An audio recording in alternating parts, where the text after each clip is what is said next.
Salmo 3, o texto começa dizendo, Salmo de Davi, e olha só, ele já nos traz o contexto, que é o degrau 1, quando fugia de Absalão, seu filho.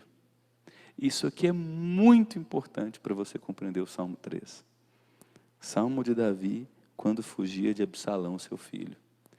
Um princípio de interpretação dos Salmos. Essas expressões em negrito, confiança em Deus na adversidade, não estão na Bíblia original.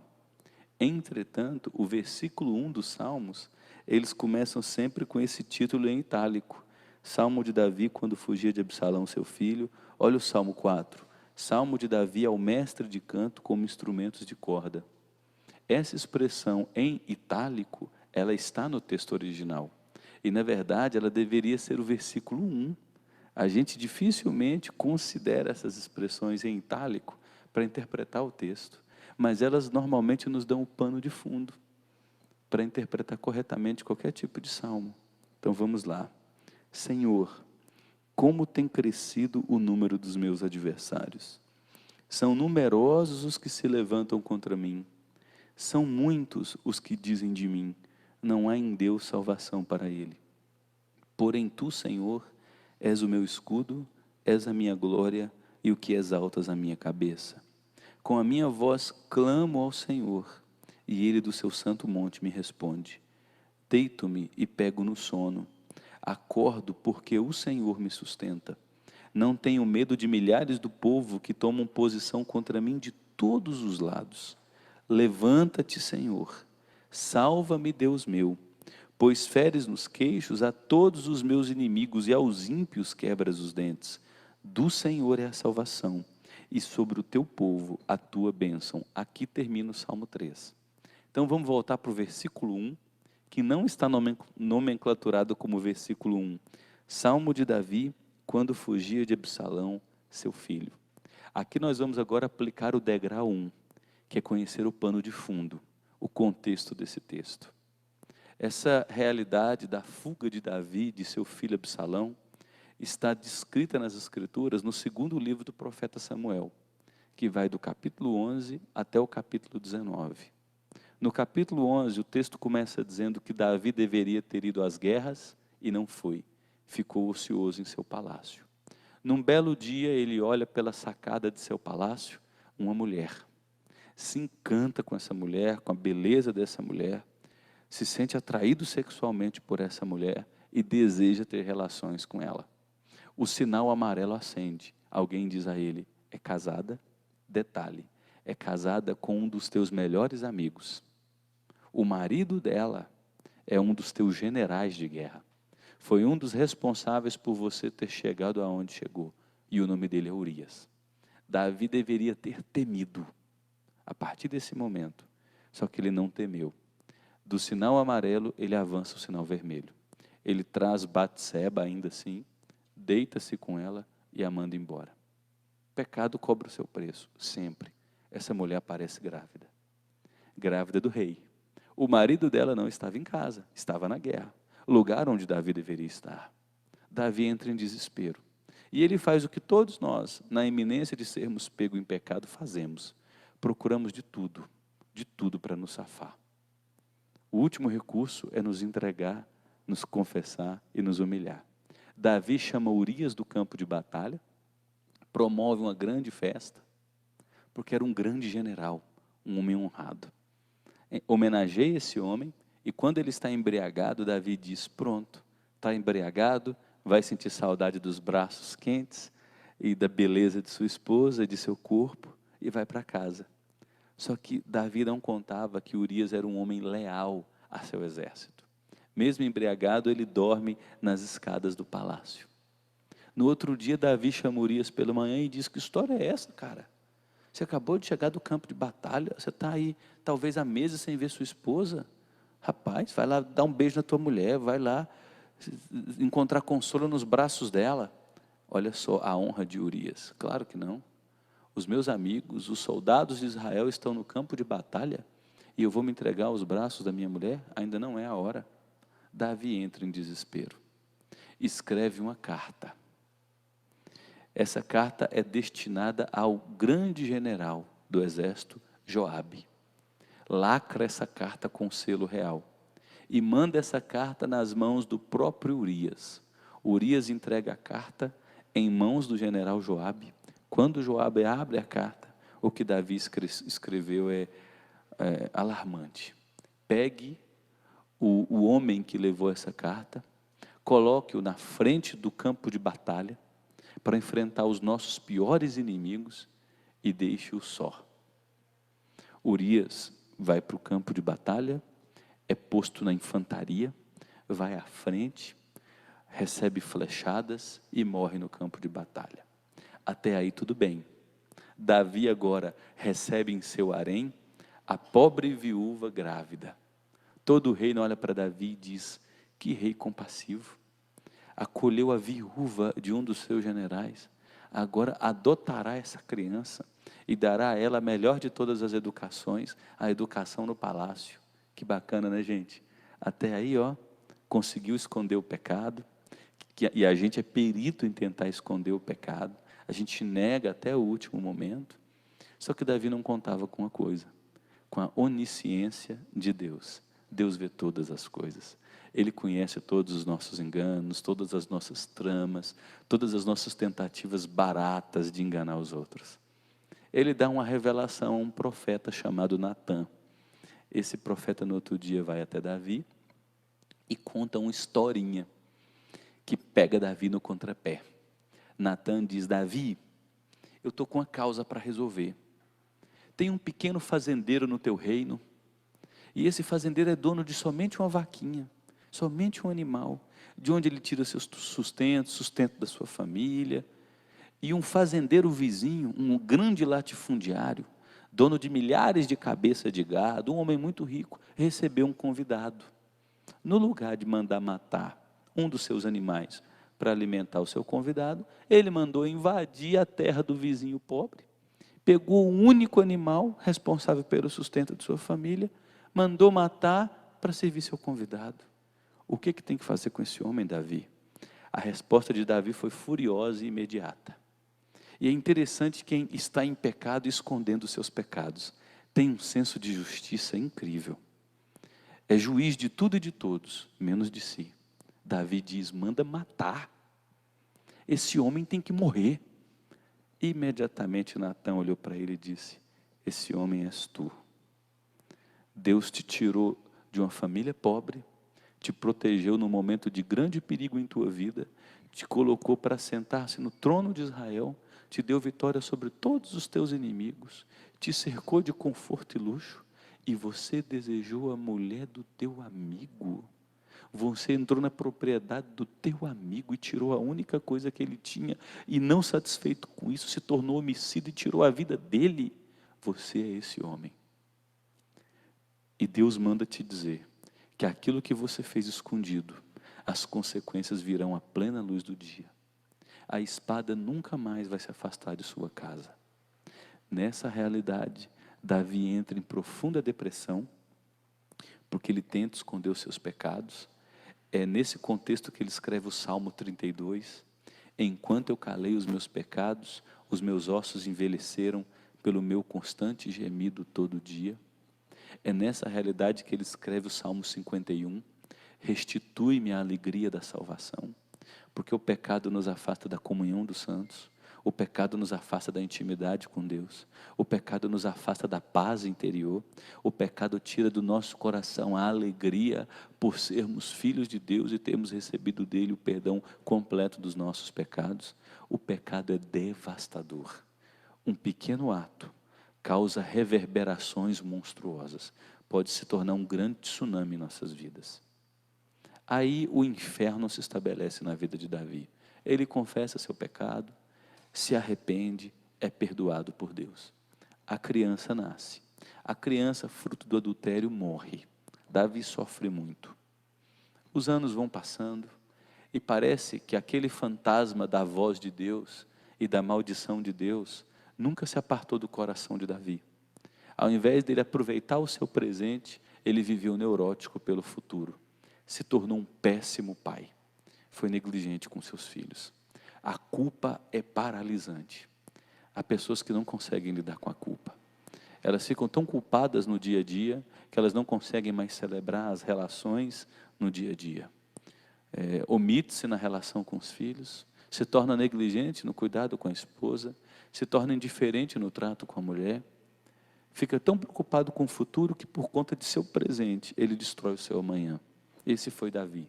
Os filhos cresceram sem referencial de um pai saudável, sem disciplina, sem puxão de orelha, sem bronca.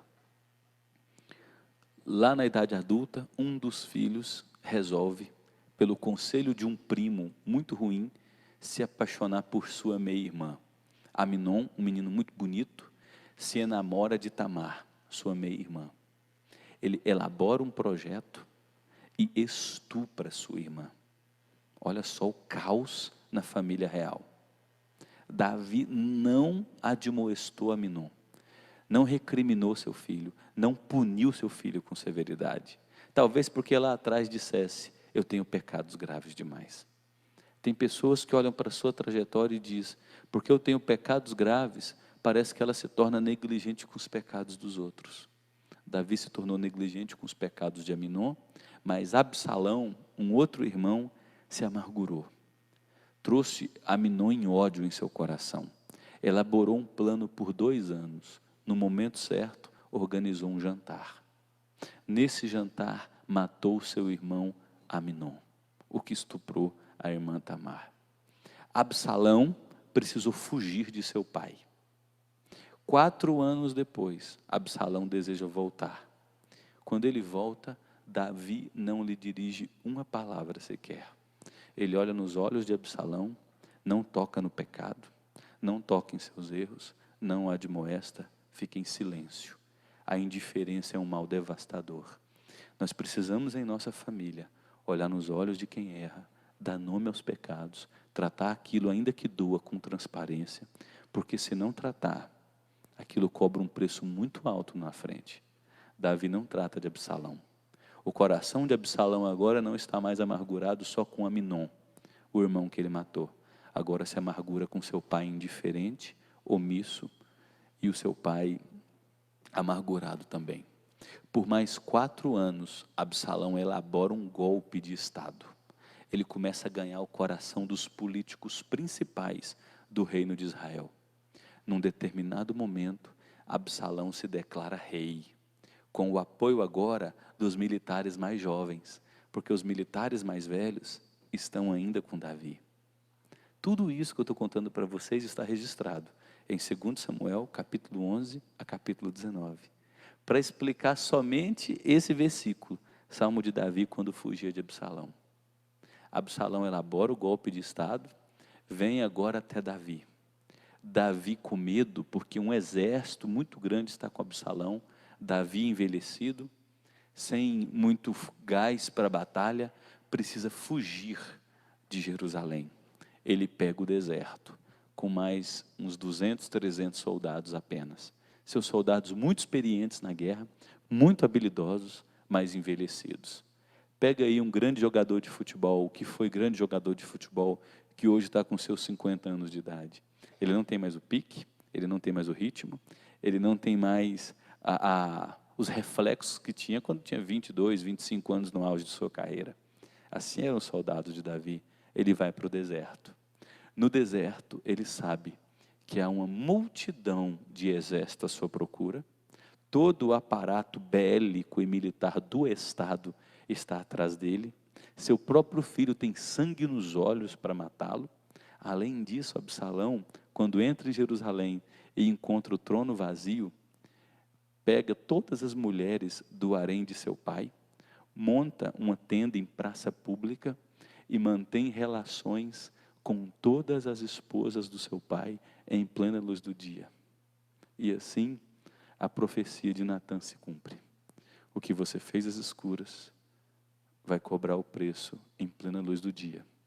Davi está no meio do deserto, com muito medo, e ele escreve o Salmo 3, Senhor, como tem crescido o número dos meus adversários. O primeiro elemento que Davi nos mostra é que na hora da dificuldade e adversidade, nós precisamos olhar para a realidade e pontuar os nossos inimigos. Palavras positivas não vão resolver nessa hora. Pensamento positivo não vai resolver nessa hora. Ah, o mal não existe, a dificuldade não é real, é apenas fruto da minha imaginação. Quando você abre os olhos, as dificuldades estão lá. E Davi as pontua. Como tem crescido o número dos meus adversários. São numerosos os que se levantam contra mim. São muitos os que dizem de mim, não há em Deus salvação para ele. Por onde Davi passava, as pessoas apontavam o dedo e diziam agora, ó, meu amigo, você está lascado. Existiam alguns súditos de Davi que eram amargurados no coração e seguraram essa amargura por muitos anos, porque gostavam de Saul, o rei anterior a Davi. E achavam que Davi é que tinha feito mal contra Saul, embora Davi nunca tenha levantado uma mão contra Saul. Quando Davi estava fugindo, um desses homens chamado Simei jogava pedras em direção a Davi e dizia, está vendo? O mal que você fez a Saul agora está vindo cobrar o preço. Você é um maldito. A ira de Deus está contra você. Você vai se dar mal. Agora não tem jeito para você. Deus agora vai te pegar. É isso que Davi está dizendo. São muitos os que dizem de mim, não há em Deus salvação para ele. E a partir do versículo 3, Davi nos ensina o que fazer quando o dia da adversidade nos alcança. Quando determinados pecados nossos vêm cobrar o preço. Porque embora nós sejamos perdoados dos pecados, todos eles trazem consequências. Pecados pequenos trazem consequências menores. Pecados grandes trazem consequências severas. E aqui eu preciso só ensinar isso para vocês. Na Bíblia, há diferenças entre pecados, viu? Tem até uma frase nossa que diz, para Deus não tem diferença de pecado. Pecado é pecado, não importa o quão pequeno é. Sim, pecado é pecado. Mas a Bíblia nos mostra que há graus diferentes de pecados. E há graus de consequências para diferentes pecados. Pecado de assassinato, de adultério, as consequências e o grau dele para a família é muito maior. Os filhos são devastados. O divórcio machuca todo mundo que está na família. Gerações sentem os efeitos desse pecado. Então Davi nos ensina o que fazer quando o dia da adversidade nos alcança. No versículo 3, ele traz o seu desabafo. Porém tu, Senhor, és o meu escudo. A primeira expressão de Davi é buscar a ajuda em Deus como seu defensor. Note que no degrau 3, quando a gente precisa estudar as palavras do texto, nós recebemos a orientação aqui de que cada palavra é importante. Davi usa a expressão no versículo 3, escudo. Ele está vivendo uma realidade de guerra, um grande número de soldados vem ao seu encontro. Ele não tem como se defender. Ele está com poucos soldados, a realidade de perda da batalha é iminente. Ele olha para Deus e diz, eu só tenho o Senhor como a minha defesa. O meu reino me abandonou, meu filho me abandonou, os principais líderes do meu exército, das minhas forças militares me abandonaram. Só o Senhor é o meu escudo. E o escudo para o judeu ele é de média estatura, 1,60 m, 1,66 m no máximo. O escudo do judeu media cerca de 1,50 m de altura, por 80 a 100 centímetros de largura. De maneira que, quando ele se agachasse em batalha, o escudo era o primeiro instrumento de proteção. Ele ia tentar ganhar uma cidade. Ele era alvejado pelas flechas que vinham dos muros da cidade que eles estavam tentando conquistar. Essa é a primeira imagem que Davi traz para nós. Eu não tenho nenhuma defesa, Deus, além do Senhor. Na hora da adversidade, se esconda atrás da proteção que vem de Deus. Só Ele pode te defender.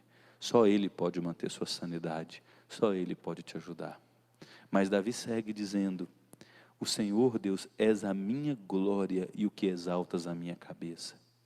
Embora numa realidade de adversidade, o meu nome esteja na lama, eu esteja depressivo, melancólico, amargurado, Embora eu esteja desacreditado pela minha família, pelos meus amigos, embora eu não tenha honra na minha cidade, porque era tudo isso que Davi experimentava, eu sei que o Senhor me valoriza.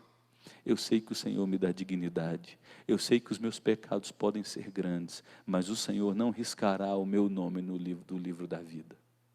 Nesse momento do Salmo 3, Davi já havia se arrependido, já havia escrito o Salmo 32, o Salmo 51, a alegria da salvação lhe havia sido restituída, e ele volta a dizer: embora eu tenha cometido grandes erros no meu passado, a minha dignidade vem do Senhor. O Senhor é a minha glória, o Senhor é quem exalta a minha cabeça, o Senhor foi quem me escolheu quando eu era ainda criança e nos pastos do meu pai, enquanto eu cuidava das minhas ovelhas, o Senhor me fez escrever: o Senhor é o meu pastor e nada me faltará. Foi o Senhor quem pôs amor por ti no meu coração, foi o Senhor quem me levantou, me livrou de todo o mal e me fez assentar no trono de Israel, porque o Senhor me ama, o Senhor resolveu me ter como teu filho e o Senhor nunca me jogará fora. Então, na hora da adversidade, além de se esconder em Deus, relembre quem você é para Deus. Os nossos pecados não riscam o nosso nome do livro da vida. Os nossos pecados não cancelam o amor de Deus por nós. Os nossos pecados não quebram as promessas que Deus fez na eternidade, de nos levar salvos até o fim, por causa da obra fiel de Jesus Cristo. Lembre-se disso. Quando vier a culpa pelos erros, quando vier o abandono das pessoas por causa de um equívoco ou outro que você cometerá ao longo da história, lembre-se de quem você é. Criado à imagem e semelhança de Deus, foi feito objeto do amor exclusivo de Deus e tem as garantias de que Deus jamais te jogará fora. Que verdades extraordinárias. Com base nisso, que Deus é o seu escudo, que Deus lhe deu dignidade, que Deus lhe ama, é que Davi escreve o versículo 4. Com a minha voz clamo ao Senhor. E olha a convicção de Davi: e ele do seu santo monte me responde. Quando você estiver no degrau 3, estudando as expressões do texto, você vai perguntar: onde é esse santo monte? É o Monte Sião. No Monte Sião estava construída o quê? A cidade de Jerusalém, onde ficava o castelo e o palácio real de Davi. Na cidade de Jerusalém, além de estar o castelo, onde eram tomadas as decisões administrativas, estava também o tabernáculo, onde ficava a Arca da Aliança. O templo não havia sido construído, só seria construído por Absalão, filho de Davi. Então, o que essa expressão significa? Embora naquele momento Absalão estivesse estuprando todas as mulheres de Davi no santo monte de Deus, não era Absalão quem reinava, era Deus quem estava reinando. Embora a Arca da Aliança estivesse em Jerusalém, com Absalão assentado provisoriamente no trono, Deus jamais deixou de reinar. E olha o que Davi diz: Deus do seu santo monte me responde. Porque Davi sabe que Deus responde suas orações, Deus acolhe sua súplica. Veja os resultados disso no versículo 5. Deito-me e pego no sono. Acordo porque o Senhor me sustenta. Não tenho medo de milhares do povo que tomam posição contra mim de todos os lados. Note que os problemas continuam. Há milhares do povo tomando posição contra Davi de todos os lados. O que mudou não foi a situação externa, mas foi a dinâmica do coração de Davi. Davi se lembrou quem ele é em Deus: amado, perdoado, filho, adotado, eleito. Davi entregou toda a sua causa nas mãos de Deus, reafirmou que Deus é a sua proteção maior. Davi entende que Deus responde suas orações, porque quem governa é Deus, não são as pessoas que intentam o mal contra nós, quem governa é Deus. Ele entregou sua causa nas mãos de Deus, e ele agora experimenta os resultados. A paz de Deus, que excede todo o entendimento, guarda o seu coração e a sua mente, ainda que o mal esteja presente. Deito-me e pego no sono. No meio do deserto, milhares do povo vindo contra ele, de todos os lados, os inimigos permanecem, mas a dinâmica interior mudou. O meu coração agora está em paz. Ainda que eu morra, eu viverei. Ainda que eu fracasse, eu vencerei. Ainda que eu perca, eu triunfarei. Deito-me e pego no sono. Acordo porque o Senhor me sustenta. Olha outra coisa. Não tenho medo. A percepção mudou. O pavor foi arrancado de sua alma. Só isso que aconteceu com o Senhor Jesus Cristo. Ele está no Getsemane e diz: a minha alma está profundamente angustiada até a morte. Ele transpira suor como gotas de sangue, tamanha sua angústia de alma. Mas ele se levanta e segue até receber o beijo do traidor, porque ele sabia que Deus é quem estava cuidando de sua vida e tinha propósitos para a sua vida. Ele sabia que ainda que passasse pelo vale da sombra da morte, o Senhor sempre estaria com ele. É por isso que no verso 7, ele pede agora a ajuda de Deus para intervir nessa situação. Levanta-te, Senhor, salva-me, Deus meu, pois feres nos queixos a todos os meus inimigos e aos ímpios quebras os dentes. Davi se lembra agora de seu passado, de momentos em que era perseguido injustamente, caluniado, difamado. O seu sogro lhe perseguia com um exército numeroso, e ele era sozinho, mas com um bando de arruaceiros. E ele lembra: Deus, o Senhor sempre realizou justiça, volta a ferir nos queixos aos meus inimigos. Davi faz o que toda pessoa que experimenta a adversidade precisa fazer: entrega a sua causa para Deus julgar. Davi não tenta fazer justiça com as próprias mãos, ele entrega as suas causas na mão de Deus como vingador. E aí, ele afirma no versículo 8, concluindo esse salmo, que de Deus é a salvação, e sobre o teu povo a tua bênção. Ainda que Davi tenha errado, ainda que seus filhos tenham feito muito mal, ainda que nesse momento ele estivesse sendo perseguido com risco de morte, ele tem a certeza que experimentará de Deus a salvação, porque foi amado por Deus, perdoado por Deus, protegido por Deus até aqui.